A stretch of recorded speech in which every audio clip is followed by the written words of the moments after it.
On regarde un petit peu une petite transition par quelque chose que tu voudrais nous présenter sur un produit ou chose comme ça ce soir, ou est-ce qu'on continue à parler sport, comme tu veux? Alors, vous n'êtes pas sans savoir que actuellement c'est l'Euro. Donc on va sortir un petit peu des Jeux Olympiques. L'Euro, eh bien écoutez, l'équipe de France, malgré le fait que le seul but qui ait été marqué l'ait été par un adversaire qui a marqué contre son camp, les Bleus sont qualifiés. Donc allez les Bleus, on y croit, on va y aller. Le prochain match, c'est lundi 1er juillet. C'est ce lundi à 18h. Je À vous 18 encourage heures, à tu as dit. regarder. Et deux fois plus, parce qu'en plus, c'est contre nos frères, nos cousins belges. Voilà, donc ça sera un petit peu la lutte fratricide, celle qu'on n'a pas envie de regarder. On supporte qui? La France. La France. Mais comme on joue contre la Belgique, vous savez qu'à chaque émission, je vous propose des petits produits culinaires qui sont issus d'abbayes. Donc je me suis dit, prochain match de foot, France-Belgique, on va vous présenter un produit 100% belge. Je vais donc parler de l'abbaye de Scourmont. L'abbaye de Scourmont est à la base d'une bière très connue, qui est la Chimay. Alors, comme je vous disais, c'est typiquement belge, hein. Donc ce soir, je vous présente trois de leurs différentes bières en disant Vive la Belgique et l'abbaye de Scourmont. Alors, sa petite histoire. Donc, c'est durant l'été 1850 qu'un petit groupe de moines est venu s'établir sur place, sur un petit plateau sauvage de Scourmont qui était proche de la ville de Chimay. Autour de ce monastère vont être créées plusieurs choses parce que les moines avaient besoin de subvenir à leurs propres besoins, donc ils vont créer une ferme, une brasserie et une fromagerie. Ces activités vont prospérer. Ces moines appartiennent à l'ordre cistercien, donc ils sont trappistes. Ils obéissent à la règle de Saint Benoît, on en avait déjà parlé, ora et labora, c'est ça en latin, donc c'est la prière et le travail. Et d'ailleurs, le terme trappiste vient de l'abbaye de la Grande Trappe en Normandie. Voilà, c'est de là qu'est né le terme trappiste. Alors, suivant l'évolution et un peu l'histoire de cette abbaye, en fait, de nos jours, la bière de Chimay est toujours une bière trappiste. La différence entre une bière trappiste et une bière d'abbaye. Euh, c'est ça, et abbaye. Oui. ABI, je sais plus. Euh, j'ai besoin que tu me le redises. Alors, une bière trappiste est une bière qui est fabriquée par des moines ou qui est fabriquée dans une brasserie tenue, dirigée par des moines. Ah, La bière d'abbaye, c'est une bière de style trappiste, mais qui n'est pas faite par des moines. Voilà. d'accord, oui. Mathieu, merci pour la piqûre de rappel. Voilà. Donc ici, on est sur une bière trappiste. Les moines ne brassent pas directement, mais ont une fondation qui s'occupe un petit peu de gérer tout ça. Et pourquoi je trouvais aussi intéressant d'en parler? Parce qu'ils viennent d'ouvrir une microbrasserie sur place à l'abbaye où on peut venir déguster leur bière, mais aussi des brassins qui ne sont faits que sur place, où on peut aussi se restaurer.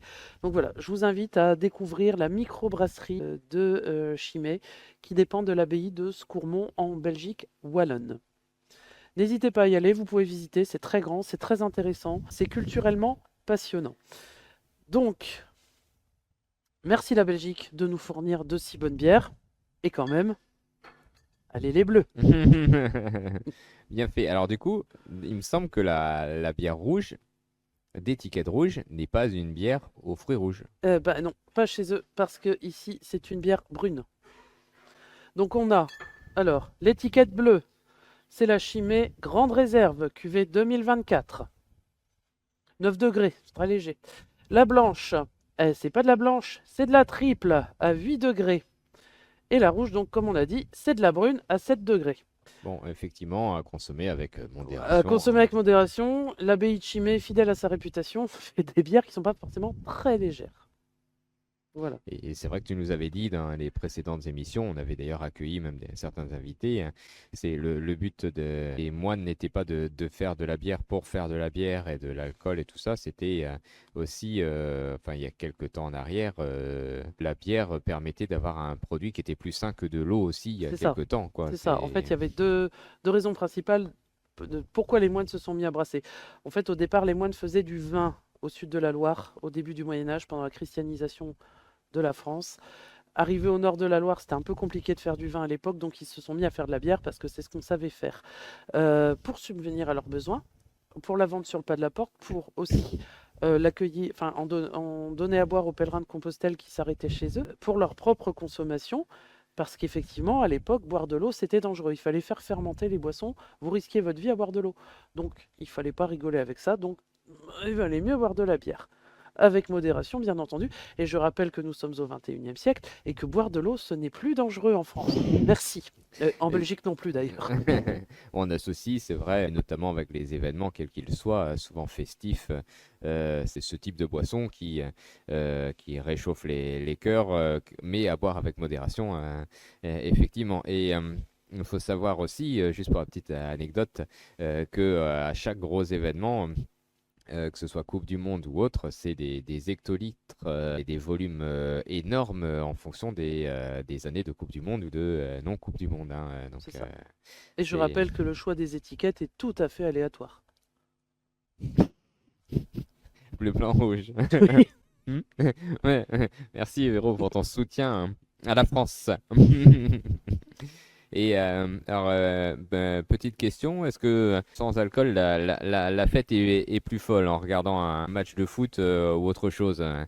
Qu'est-ce que vous en pensez? Alors moi, j'ai pas de souci pour prendre un verre ou deux, mais on voit notamment dans les générations qui arrivent, je vois plein de personnes qui prônent le sans-alcool et qui sont très bien avec ça. Est-ce que vous avez dans votre entourage des gens qui sont plutôt que au soft ou c'est mitigé? Qu'est-ce que toi tu as dans ton entourage, toi Alexandre? Moi, un peu de tout. C'est vrai que même parmi les jeunes, des fois, il y en a qui préfèrent pas forcément boire. Moi, je pense que du moment que c'est raisonnable, il n'y a y a pas de souci à se faire. Ouais. Mais tu sens que ces gens-là ça les empêche pas de faire la fête Non, et pas du de tout. profiter Pas du du tout. moment, effectivement. Ouais. Oui, du moment où on est raisonnable, on est bien d'accord. Et toi, Véro, tu vois émerger un peu le phénomène du soft et du Oui, sans-alcool bah plus oui, marqué. de On plus en fait des plus. bières sans alcool maintenant, d'ailleurs, Oui, ou autre, alors hein. oui, oui, oui. Notamment, enfin, travaillant un petit peu dans le monde de la bière, je me rends compte qu'il y a de plus en plus de demandes de bière sans alcool. Que les gens ont quand même envie de se faire plaisir avec une bonne bière, mais il y a une vraie demande de bière sans alcool, sachant que les bières sans alcool, vous buviez ça il y a 15 ans, c'était pas terrible, et là on commence vraiment à avoir des choses intéressantes.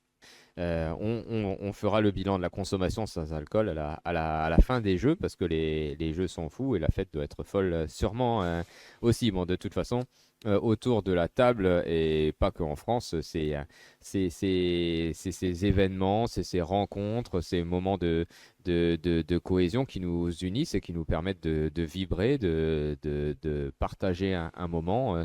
Et notamment, le sport a plein de possibilités et d'atomes crochus pour réunir du monde parce que ben, c'est des moments de bataille, de dépassement de soi et plein d'autres, effectivement. Merci Véro pour ta virée belge avec le drapeau Made in Avec France. plaisir, j'espère que les amis belges n'ont pas trop regardé, je pars camper en Belgique une semaine la semaine prochaine. Ne mets pas l'endroit tout de suite, tu le publieras quand tu seras revenu. C'est ça.